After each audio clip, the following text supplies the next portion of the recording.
What's going on, everybody? This is Flobo saw it on Netflix. If it's the first time on, or at least first time checking out the show, not being on the show, thank you so much for doing just that. This is the show where I get to flex my film student muscle and go through the back catalog of the Netflix library and see and check out movies and TV shows that you may have seen or may have not seen. And hopefully, we get to recommend some cool things for you on that tip. Now, I am so glad you're here. This show is part of the New Amsterdam network of shows. Learn more about the shows in that network by checking out newamsterdam.com. That's KEW Amsterdam.com. And if you have a suggestion of a Netflix original you want me to check out and review, please let me know. I'm solo today. I'm just perusing the catalog itself and trying to see something different, trying to see something fun. And I had some feedback saying that they really loved my take on some of the foreign films, especially some of the older episodes. We talked about Shanghai Fortress for one, and Rose City being another one. This one is called Below Zero in the United States, also known as Bajocero in Spain. And you know what? Top of the head thoughts right now. It's pretty slick. It's a thriller. Takes place in present time. It was released this year, and the premise goes: a prison transport goes awry, and there's a race against time with the frigid temperatures. Now, I'm here to tell you up top: one, prison transports never go well in these sort of movies, but it was interesting to me because I feel like the cold really wasn't that big of a deal. I was expecting like a whole thing where the abominable snowman showing up, or if it's supposed to be a grounded thriller, maybe a whole thing about hour by hour people were freezing to death like on their own with the air, but that did not quite happen. Granted, the winter part of the transport, the cold of the transport, did come to fruition with some of the set pieces. We'll get to that just a bit, but it really wasn't like a ticking time bomb as I thought it would be. That's not a bad thing. It's just kind of interesting that the movie is called Bajocero, or Below Zero. But the cold just happens to be part. It's a character in the movie, sure, but it really wasn't the major driving conflict. So off the top of the review standpoint, 6.2 out of IMDb, 88% from Rotten Tomatoes. This means folks at Rotten Tomatoes certified fresh.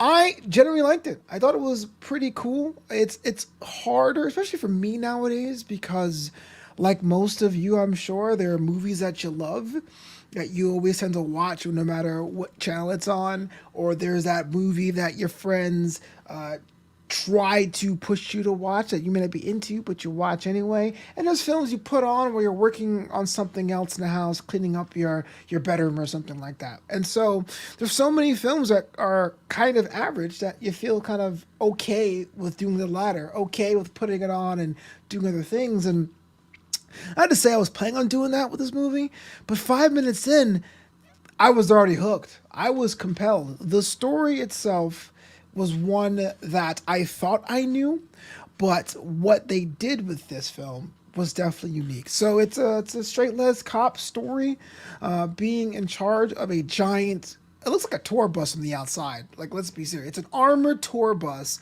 but inside, like the jail cells, there are many jail cells for solitary confinement of a group of inmates, and the job is to transport them to another facility. And of course, it goes awry because if it didn't, that will be an entirely different film. Off the top, also, one more thing off the top before I even go to what I think about it. Not for kids. There is gore. There is full frontal nudity in the vein of prisoners are being checked out, basically a cavity search. So it's not like scintillating or anything like that. And also, it's not going to be something that I would recommend to my parents because my parents hate anything above PG, and this was definitely not PG. All right, here's what I loved about it. The runtime's an hour and 46 minutes, but it takes you on a journey. And what I mean by that, sometimes there's films that are an hour and 46 minutes or whatever length that feel too long, and there's some that feel too short. I don't want to say that this film felt right in its run time. It does feel like you're you're there for the exact time, but it was awfully satisfying. I can't say long but good here, because nowadays, with most blockbusters being 2 hours and 30 minutes, an hour and 46 minutes isn't that bad. In fact, I wish all films were an hour and 46 minutes. But you do feel the tension tighten and loosen and tighten and loosen over a period of time, that when it was done, it was satisfying. You got exactly a full story, as entertaining as it is, and within that 2 hour mark. So that's a good thing. Also, the performances. Now, I don't speak Spanish. I studied it before. I have a general knowledge of it, but that, me being a predominantly English speaker coupled with Castilian Spanish, there were so many words and phrases I did not catch. The ones I did, I go, oh, I know this one. But besides that, the performances here were pretty good. I mean, I'm looking at the character of Martin here. The main character here was being able to balance being straight laced and understanding how the police work and operate, that he has enough seasoning not to get upset, not to be brash, but then at the same time be sympathetic, which, as an American, I think it's a harder sell these days in these cop stories to make the cops that much more sympathetic. And Javier Gutierrez plays Martin, by the way. But can we talk about the drip, yo? Yeah, I didn't know this, but the Spanish police, like, their jackets are pretty fly. I would wear one if it was legal. Like, I would totally wear the policía in the back with the little flag on it and the shield. It's way better than what we have here in the States. But I like the fact that Javier Gutierrez's character, Martin, was able to almost be like a chemistry chameleon, because his dynamic changed with his wife character, because we only see her once, and with his kids, even with his partner Montesinos, who has a thankless role in this particular film. There's something to be said about having chemistry throughout your cast, but when one actor, if one character can be so rich with chemistry all throughout the different scenes and aspects of things, that is something to note. And there's enough twists and turns in here. In a lot of ways, it's kind of like a locked door mystery. Is it this locked door is on wheels?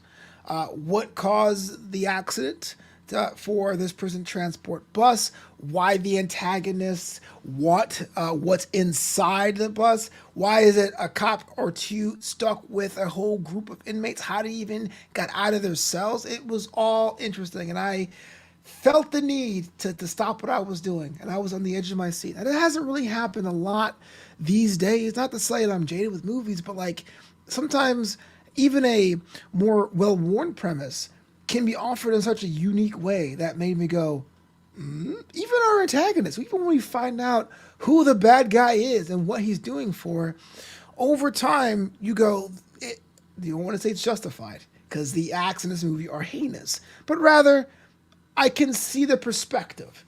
Not that I agree with them, not that I would do the same thing if I was Miguel, but I understand the perspective.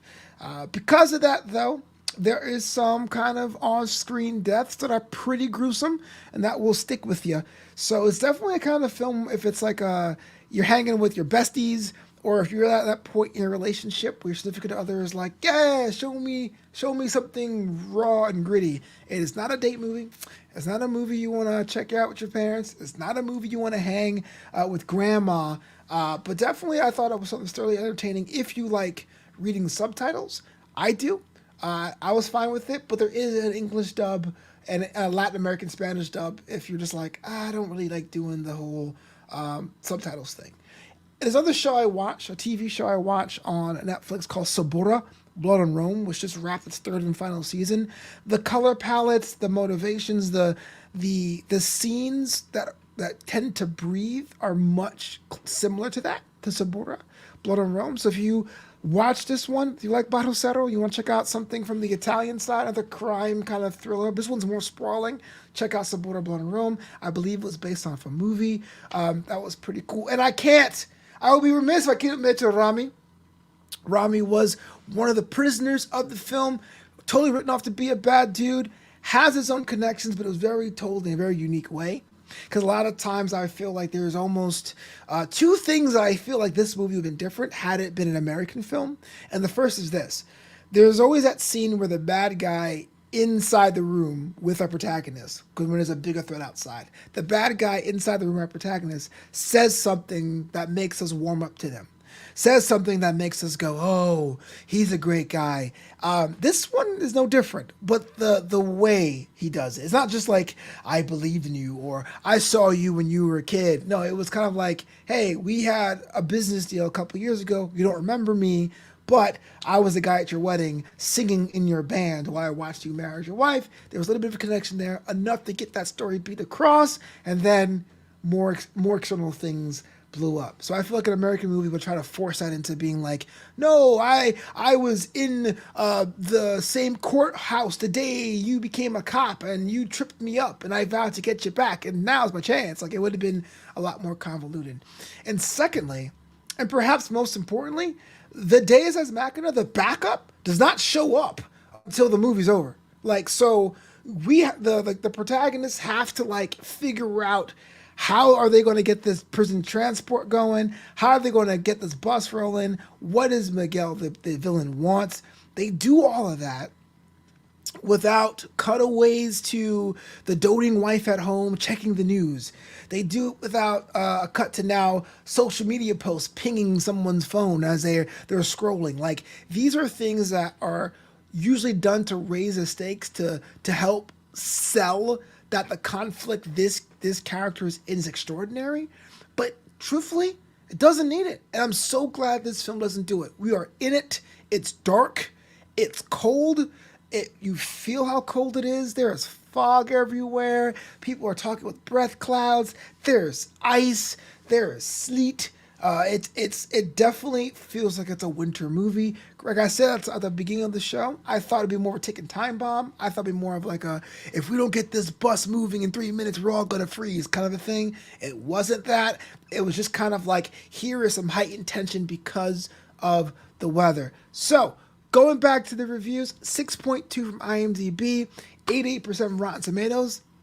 Actually, perhaps surprisingly, I'm leaning with Rotten Tomatoes. I thought this was a solid 8. Check it out if you're into foreign film, if you're into thrillers, if you're into taking old tropes and finding new and different permutations of that. And I do recommend it. Let me know what you think in the comments of Bajocero, also known as Below Zero, here in the United States. This is where I watched it on my Netflix account. That does it for me on this edition of Flobo saw it on Netflix, and there's a couple ways you can support the show. Well, you can become a member of the Boisterous Crew.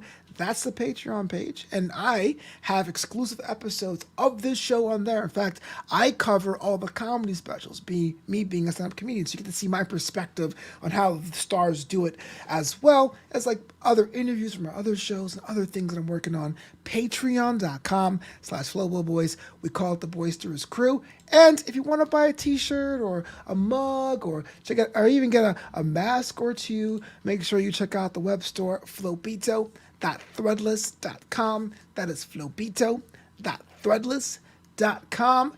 That does it for me. Until next time, let me know if you saw Netflix.